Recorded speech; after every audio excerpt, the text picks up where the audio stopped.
The world is a big place. A really big place. It's amazing to see just how much things can change as you pass by.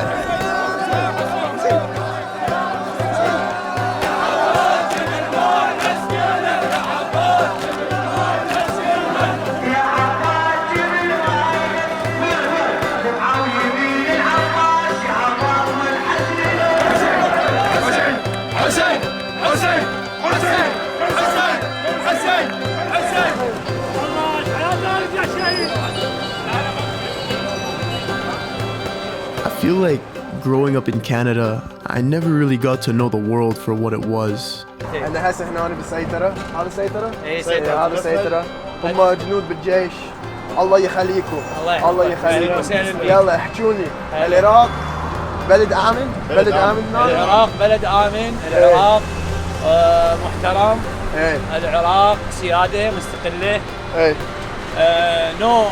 نو شي زنت الاحتلال الأمريكي، أي احتلال نرفضه احنا، أي احتلال نرفضه. It wasn't until I visited my mom's home country of Iraq that I realized how scary war can make the world. والله أنا مظلوم بالعراق. أنا بالنسبة مظلوم 18 سنة أسير بإيران وما أعطوني حقوقي. وهاي الصورة والصوت مالي لا تنقلب بالعراق وماكو رحمة بالعراق. أنا أتمنى هسه أروح لأي دولة أعيش بيها بس ما أعيش بهالزبالة هاي يعني.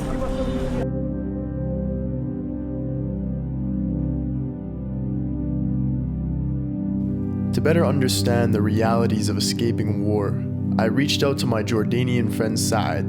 Saad agreed to bring me along with him to volunteer at a refugee camp.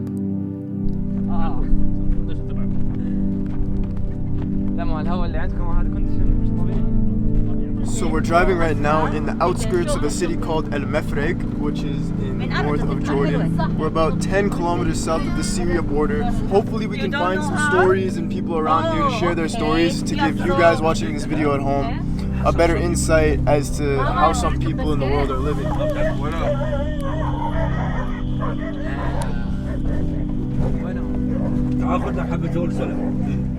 Saad works with the Zucchi Foundation, one of many NGOs helping with the refugee crisis in Jordan. He introduced me to Khadija, a Syrian war refugee from Damascus. She explains why her and her community feel unsafe returning to their homeland. هلا بالنسبة الواحد بالنهاية ما له غير بلده، مثلا إذا كانت الأوضاع بسوريا كتير جيدة وصارت منيحة أكيد يعني رح نرجع لبلادنا، بس بالوقت الحالي ما عم نفكر لأنه الوضع مش ضابط يعني بسوريا وما في أمان، يعني أمان ما في، خاصة للشباب والبنات ما في أمان. هي يعني خاصة كتير بيعاني منها الأهالي، بيخاف على أولاده وبناته. البنات هلا في حالات هنيك كتيرة بتصير فيها حالات اغتصاب، يعني كل شخص عنده بنت من عمر 13 فوق بيخاف عليها. وبالنسبة للشباب إنه في ناس بياخدوها على الجيش، بيصير فيها شفت، في تعارض وفي أمن، في نظام، بيصير في خلاف يعني بيناتهم، مشان هيك كل الأهالي بتخاف. I wanted to bring the story closer to home. How does a longing for homeland shape the identities of Canadians who came as refugees? How does it impact their hope for their homelands? You take the positives from both. There's always negatives of being both, right? You just take the positives of both and you try to be the best person you can. I came here when I was 7 years old, boss. I'm from Palestine, that's the Palestine.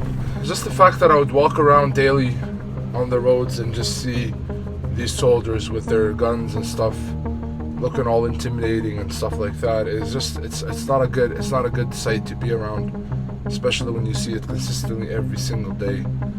And them, they have no morals, no values, no mercy. They start with violence and they end with violence. They're just animals, man, honestly.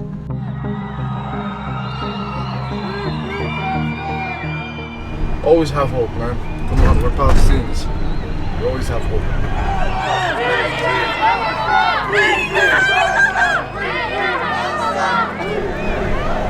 I don't hope, I know it's gonna happen, but Palestine, inshallah, will be free soon. It will happen. It's not a wish, it's a spoiler.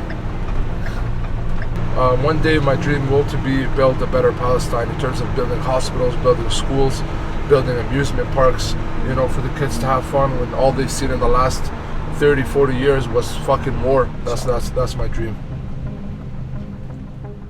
My name is Mohammed Ishmael Hassan. I was born in Badakhshan, Afghanistan. I came to Canada when I was 3 years old, and I've been living here ever since. It was kind of tough. Honestly, the cultural differences in my house compared to being outside of the house in Canada was very hard to adjust to, because every time I would come home, it would always be a whole completely new different world, and then when I would leave the house, I'd have to adjust to the westernized culture where the food was different, talking to people is different, and growing up it creates this cultural divide for you where you feel conflicted about whether or not you're one thing or the other. I've come to accept that I am both, and it's really put it into perspective for me of how I take some things for granted and how I should be more thankful for a lot of these things that I have access to. And I really do hope that my country can get to a level where they are free to do those things, where they are able to do those things without being persecuted, without being looked down upon by a tyrannical government. Why is it that you wear the shamar, the headscarf? I wear this scarf because I feel like it's representing my people. You know, it allows for my culture to be shown. And honestly, at first growing up, I was always conflicted on embracing my culture and showing off my culture to other people and other cultures as well. It's given me a new level of maturity in a sense. For me personally, I feel more secure this way because I'm accepting my culture and tradition, and I am able to freely show that off. And being able to express things like this in a country where I'm free to do all this stuff, it feels good.